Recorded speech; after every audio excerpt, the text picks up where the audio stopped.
Bonjour à tous, bienvenue sur le plateau de Bonjour chez vous. Nous continuons notre semaine avec notre invité, le pasteur Marcel Kwamenan. Et aujourd'hui, nous allons voir comment reconnaître une attaque démoniaque. C'est tout un programme. Bonjour pasteur Marcel, tu vas bien? Bonjour Evelyne, comme je dis, coach, ça va?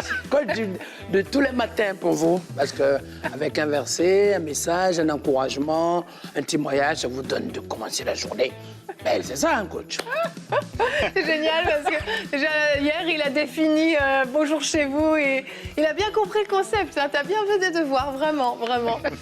Aujourd'hui, donc, on va voir comment reconnaître une attaque démoniaque. Donc, on vit des choses dans notre vie, on vit des temps parfois particuliers où on a l'impression qu'on est bousculé de toutes parts. On peut vivre beaucoup de choses et il se trouve que ces choses parfois sont spirituelles.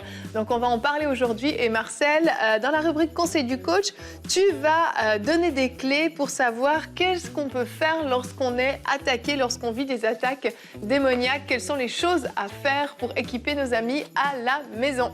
Merci, pasteur Michael. En tout cas, je pense qu'on va passer un petit moment à trois et que ça soit un bon badaboum. Badaboum. Ouais. Badaboum. Le mot de pasteur Marcel, si vous ne l'aviez jamais entendu, c'est que vous ne le connaissez pas. Allez, on commence tout de suite notre émission avec la pensée du jour.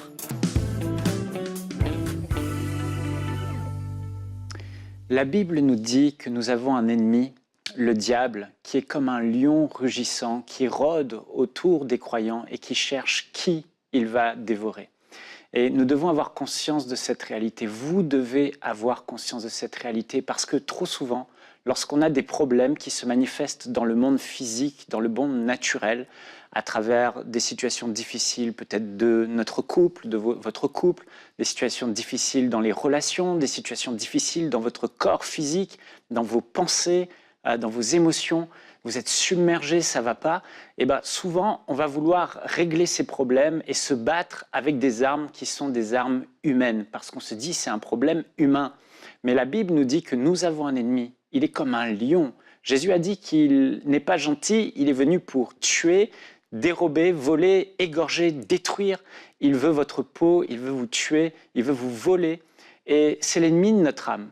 L'apôtre Paul va dire dans Éphésiens chapitre 6 au verset 11 « Revêtez-vous de toutes les armes de Dieu afin de pouvoir tenir ferme contre les ruses du diable, car nous n'avons pas à lutter contre la chair et le sang, c'est-à-dire contre des hommes, contre les choses humaines, mais contre les dominations, contre les autorités, contre les esprits méchants dans les lieux célestes. C'est pourquoi prenez toutes les armes de Dieu afin de pouvoir résister dans le mauvais jour et tenir ferme après avoir tout surmonté.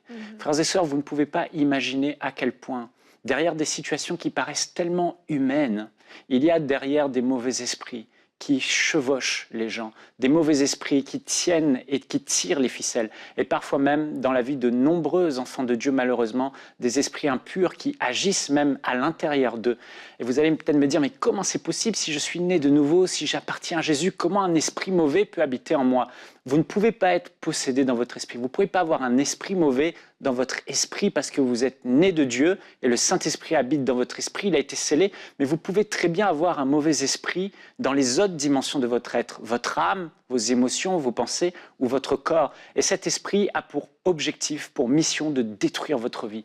J'ai rencontré tellement de chrétiens dans ma vie qui, en fait, sont venus avec des problèmes, des situations, et ils pensaient que c'était humain, et tout à coup, l'onction de Dieu dans une réunion est venue, et des esprits mauvais se sont mis à manifester. Je me souviens notamment d'une personne qui avait chroniquement des peurs, tout le temps peur de tout, et elle pensait que c'était à cause des situations qui étaient difficiles, mais en réalité, un esprit de peur s'est manifesté, démontrant ses œuvres de peur, et qui poussait cette personne à vivre dans une peur chronique. Lorsque l'esprit sort, la personne se retrouve libérée et elle n'est plus submergée. Une autre personne qui séduisait constamment les gens. Elle était poussée en toutes circonstances et dans tous les domaines à séduire les hommes. même qu'elle ne connaissait pas.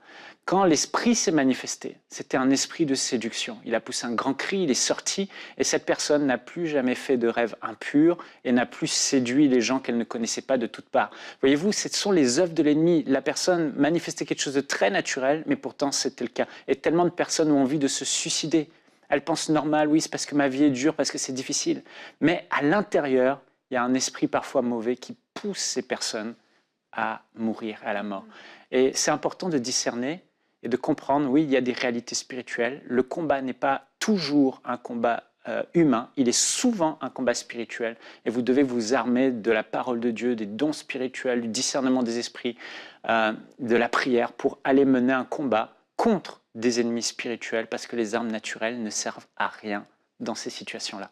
Alors on va parler dans la discussion et on va voir comment on peut arriver à discerner ce qui vient de l'humain, de ce qui vient de mauvais esprits qui sont derrière.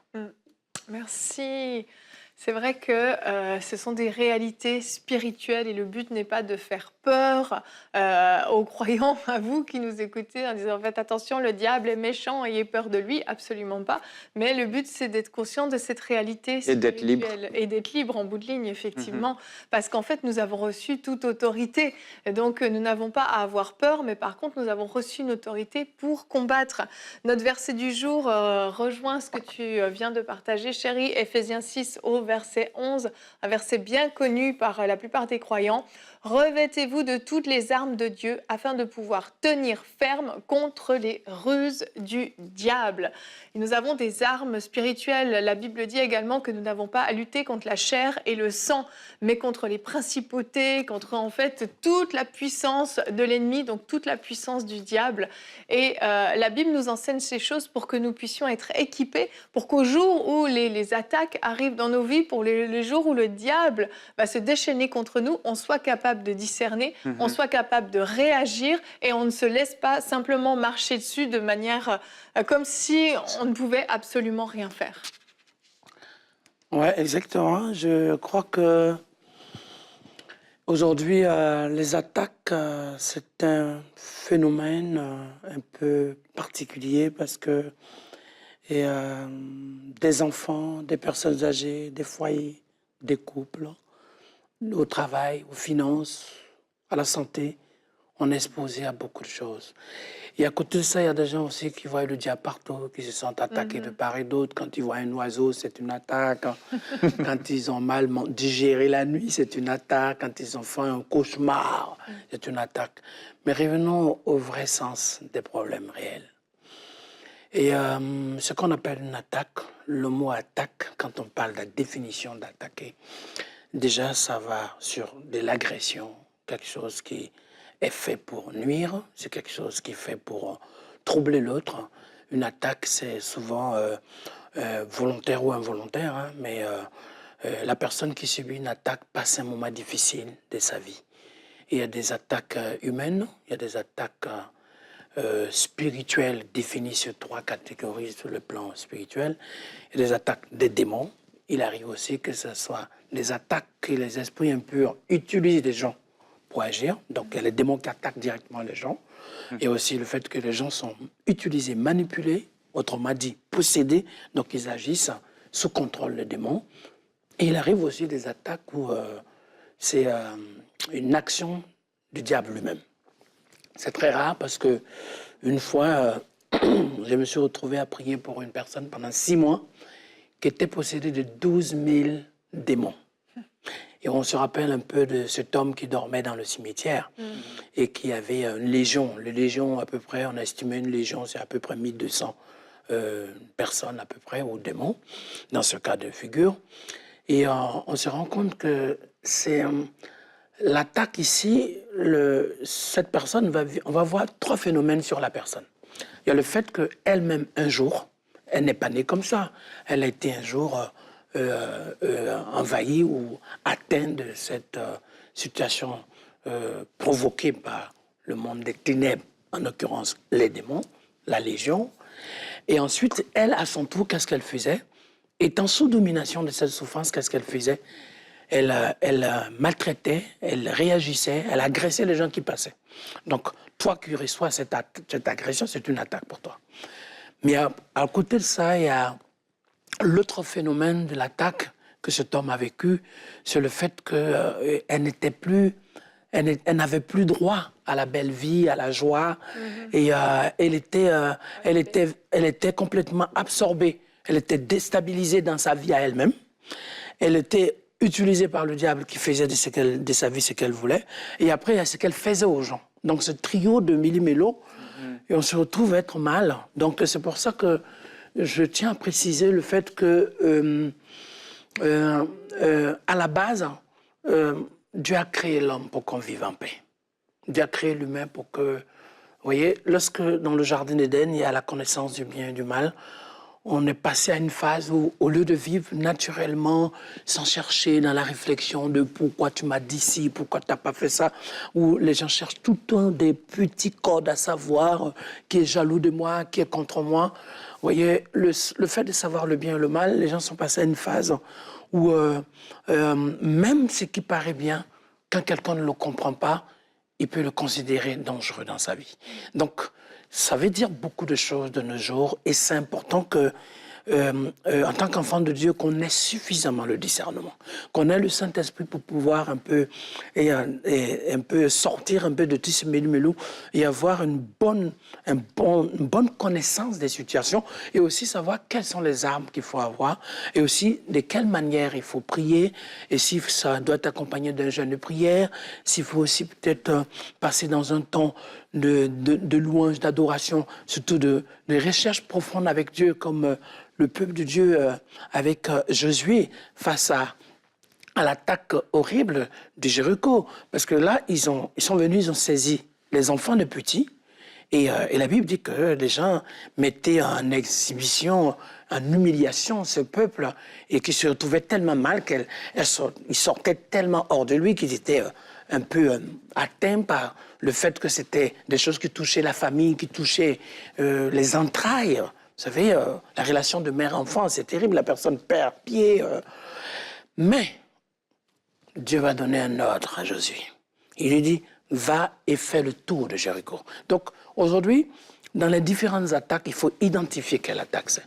Si c'est une attaque pour tes finances, une attaque pour ta santé, une attaque dans le mariage, une attaque pour tes enfants, pour que, de cette manière, tu puisses prendre la position qu'il faut, le programme qu'il faut, autrement dit.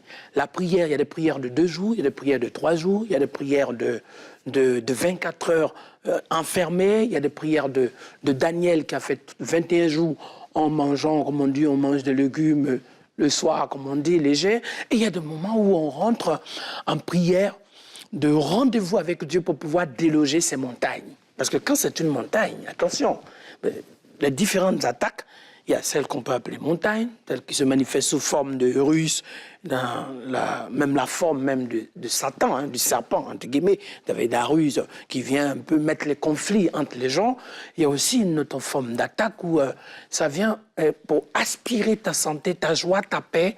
Donc toutes ces attaques-là se manifestent, et souvent même dans ton propre travail, ton collaborateur, ton associé devient demain jaloux, aigri contre toi, et cherche à te déstabiliser ou même te balayer de ton poste. Tout ça, ce sont des attaques. Et il arrive aussi que ce soit des attaques psychologiques dans les pensées, où la personne est là, mais ses pensées sont aspirées, complètement gangrénées.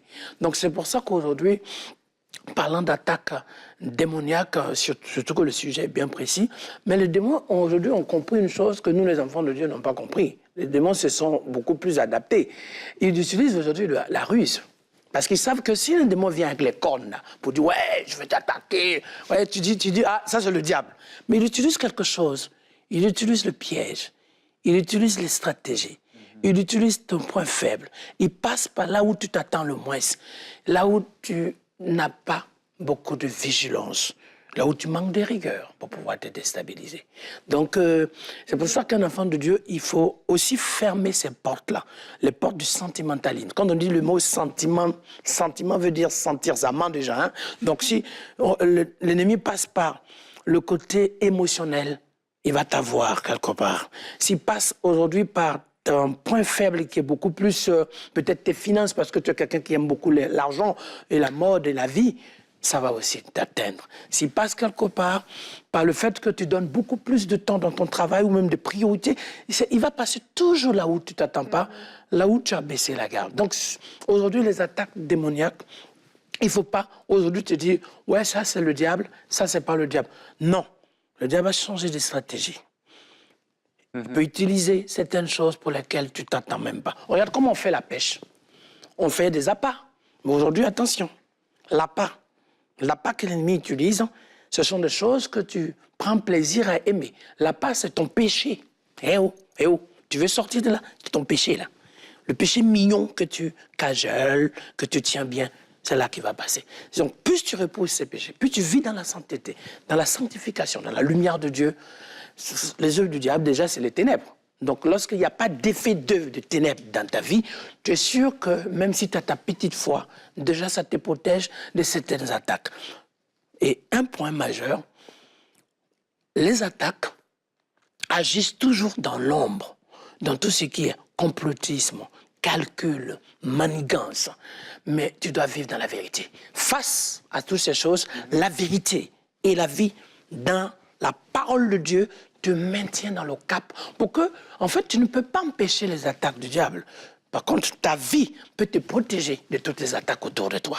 Ne prends pas le temps pour dire, voilà, moi, je vais repousser le froid au Canada, je vais repousser le soleil en Afrique, au Sahel. Non, bâtis-toi une vie adéquate, qui soit capable de s'adapter dans toutes les circonstances, toutes les situations. Et c'est comme ça que tu vas arriver dans la victoire. C'est la meilleure façon. La meilleure façon. Vous savez, quand quelqu'un est jaloux de vous, ne sois pas en disant, on est jaloux, on veut mon mal. Non, camarade, regarde un peu, bien au profond. Pourquoi cette jalousie?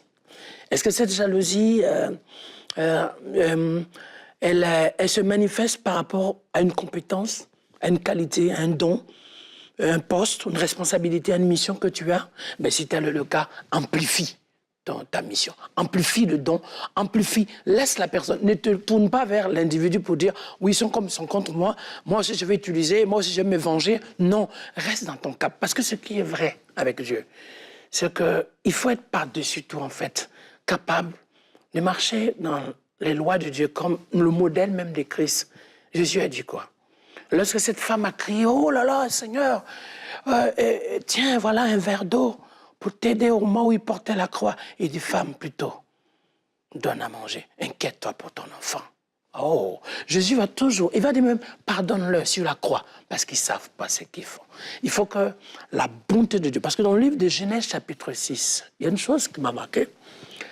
La Bible dit que la première manifestation des géants, qu'on appelle aujourd'hui des démons, les différents types, il y a au moins, en première partie, il y a 7 types de démons et de domination.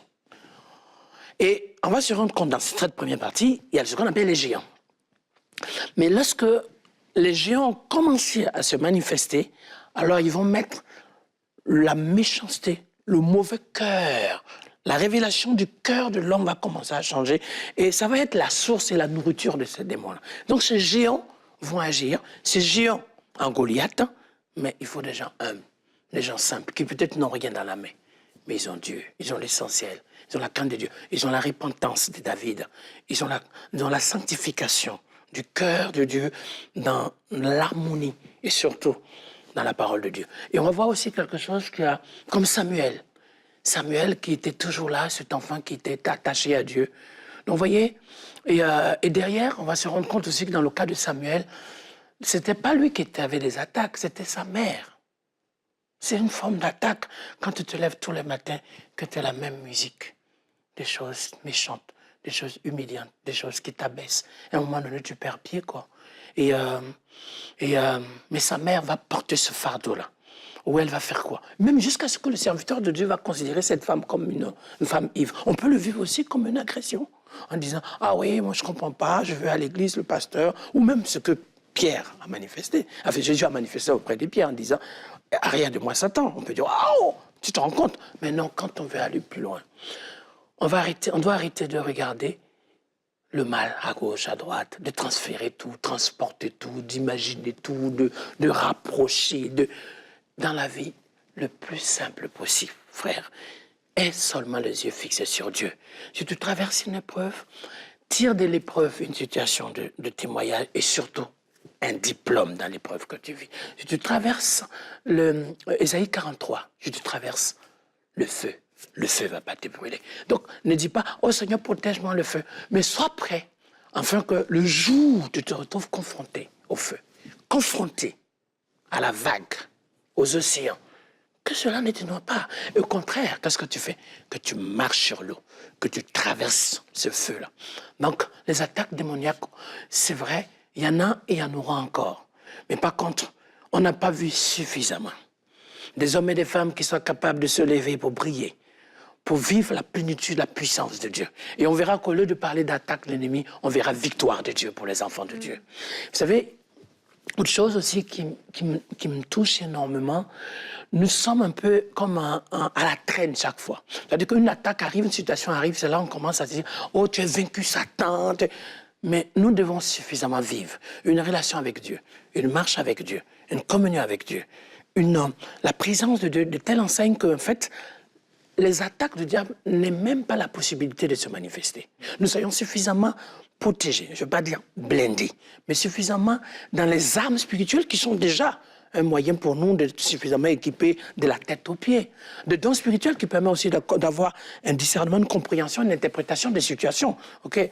Mais il faut que dans toutes ces choses, parce que la plupart de ce qui nous arrive souvent, il y a des signes qu'on ne saisit pas. Des signes pour lesquels on n'a pas la compréhension ni l'interprétation. Donc, le verset que je partage aussi, c'est Ésaïe 41, le verset 10. Il dit « Ne promène pas des regards inquiets, car je suis avec toi. Je viens à ton secours. Je te protège, je te tiens par ma droite triomphante. » Donc, à un moment donné, je sais que une fois, 2 fois, et surtout quand la chose dure pendant 2 mois, quand une attaque, ça fait 3 ans, 4 ans, qu'à un moment donné, depuis ta naissance, tu ne connais que cette couleur et que tu as pour référence que cette galère, parce que tu l'as hérité, tu as vécu tes parents, conflits, difficultés, problèmes, maladies, insuffisance rénale, cancer, insomnie, tout ça, que tu as problème de financier, et j'en passe. Quand tu connais que ça, à un moment donné, tu es tellement habitué à ça que tu t'entends plus rien parce que l'être humain aime se focaliser, aime s'habituer, aime s'auto-confiner dans ce qu'il a l'habitude de voir. Mais il faut que là, ta foi soit une foi active, une foi vivante. Pas une foi qui dit oui, je crois en Dieu, ça ne veut rien dire. Même les démons, ils savent que Dieu existe. Mais croire que Dieu existe, ce n'est pas la manière. Mais croire que Dieu existe. Et par-dessus tout, se lever pour dire comme Anne, ras-le-bol, il y en a marre. Marre que chaque année passe et que ce soit la même chose. Marre que chaque jour, ce soit la même situation. Marre que chaque moment, je vis les mêmes choses. Aujourd'hui, je me lève, c'est mon année. Je me lève parce que mon Dieu est capable de tout. Si je ne me lève pas, personne ne va se lever. Vous savez, Lynn, tu sais, il y a quelque chose qui me frappe. Est-ce que vous savez que quand j'étais là et ça m'a montré quelque chose qui m'a bouleversé? Il m'a dit, Marcel, si vous ne faites rien, si on ne se lève pas pour faire quelque chose, dans 100 ans, si Jésus tarde à venir, on dira, regardez, c'était la tombe de tel, au milieu des tombes des gens morts. Et qu'est-ce qu'on va garder? Rien du tout, mes chers amis. Ça veut dire qu'aujourd'hui, pendant que tu es vivant, là, écoute, Dieu veut que pendant le temps de vie que tu as, que tu puisses faire ta part pour que la chaîne de la foi, le fruit de l'action de Dieu, la manifestation de la puissance de Dieu, la continuité de l'impact de l'œuvre du Saint-Esprit, pour que les hommes et les femmes soient libérés pour un avenir de salut et de royaume de Dieu soit accompli. Les attaques, d'accord, mais la victoire, une génération de victoire. Vous savez, face aux attaques, il faut une armée. Il faut une armée parce que quand on attaque, il y a un acharnement, il y a des agressions, il y a de l'activité négative, nuisible, agressive. Il faut une armée qui se lève maintenant pour que Dieu passe par cette armée-là, pour mettre de l'ordre, pour amener le salut, pour libérer des captifs, pour guérir le peuple, pour amener des gens à la vie éternelle, pour que des hommes et des femmes en masse crient ensemble. Alléluia, louange, honneur, gloire, célébration, élévation, manifestation de la bonté de Dieu. Et que même les jeunes, les gens qui sont aujourd'hui attaqués par leur environnement, la drogue, la violence, qu'à un moment donné, mes chers amis, les hommes vont prier dans leur chambre, le fruit de leur prière va crier, une explosion touchée pour ce qui est dehors. On va voir à un moment donné, les jeunes vont courir de chez eux, quitter les immeubles, quitter les quartiers, quitter les rues difficiles et venir vers maman. tes prières, maman, je veux me repentir, papa, je veux me repentir. Et celui-même qui est méchant avec toi, qui t'attaque, va dire, je dois m'arrêter parce que quelque chose m'a interpellé. Il va se rendre compte que c'est ton Dieu qui t'a exaucé. Il va se mettre à genoux, il va demander pardon, il va chercher la faveur de Dieu. C'est comme ça que le témoignage du badaboum de Dieu doit se manifester. Il faut du concret de cette manière-là. Parce que c'est comme ça, en fait, que les gens vont se rendre compte, en fait, que certes, les attaques ont fait leur effet, tout ça, blablabla, blablabla.